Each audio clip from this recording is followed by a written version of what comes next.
what time it is? That's right. Time for another video. Just for you.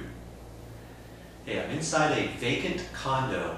A new owner has just purchased this condo and he wants to move in, but he wants me, can you believe it? He wants me to do some painting for him first. Now, I've looked at the walls and there's some holes from some old picture locations. There's some plastic anchors that have to be filled and covered.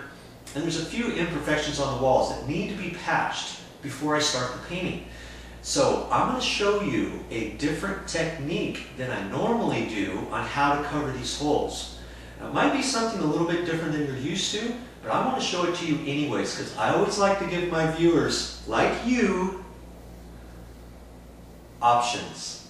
That's what it's all about. Hey, if you don't have the right materials, there's always options on how to finish your project and make it look like a pro. That's what I want to show you today.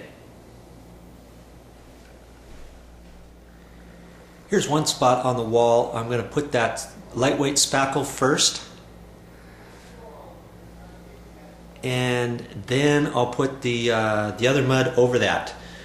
But do you see why I don't want to use that first, the regular sheetrock mud over that? Because it'll shrink. Once I cover those holes with the lightweight spackle, let it dry a little bit, and then I'll coat it with the lightweight all-purpose joint compound. Here's another spot. Here's a spot where there was a full-length mirror on a wall.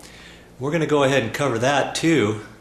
And the reason why is that wall is only about 3.5, maybe 4 feet, 4.5 feet wide.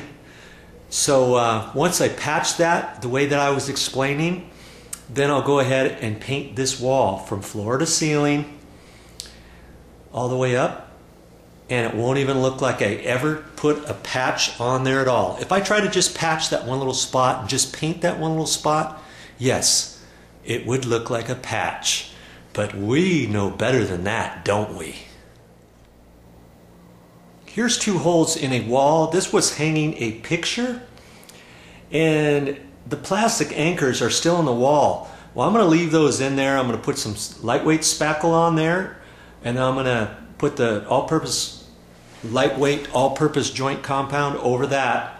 Just like I explained to you before, this entire wall I'm going to go ahead and paint because there's 4 plastic anchors there for some pictures. There's also some imperfections where a headboard was, and a couple night lights were screwed on the wall.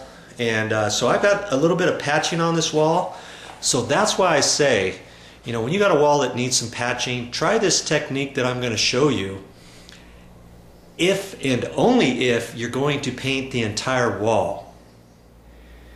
Here's another little section of wall. It's got some dark paint on there, and there was a picture there. There's another picture there, and another one up there.